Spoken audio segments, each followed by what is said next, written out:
السلام عليكم ورحمة الله وبركاته. يا رب تكونوا بخير إن شاء الله. موعد مران الأهلي الليلة في الظهور الأول بعد أزمة مباراة القمة. المفروض إن شاء الله في النهاردة تمرين بعد الفطار للنادي الأهلي.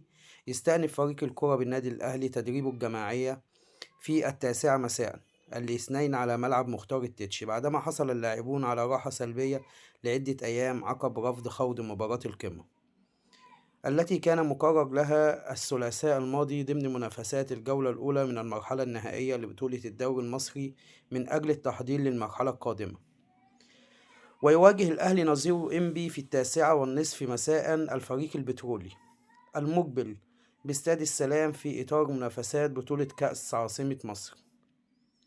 وقد تصل جوائز بطولة كأس عاصمة مصر للموسم الحالي 2025 هي 25 مليون جنيه، في الوقت الذي سيحصل أي نادي يشارك في هذه البطولة على 400 ألف جنيه نظير المشاركة فقط.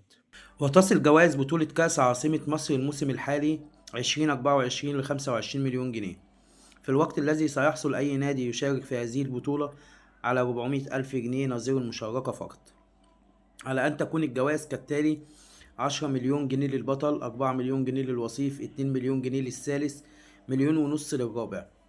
ويسعى النادي الأهلي لتحقيق الفوز على إنبي وحصد نقاط المباراة الثلاثة حتى يستطيع المنافسة على تحقيق اللقب الذي يتطلعه الحصد للمرة الأولى في تاريخه.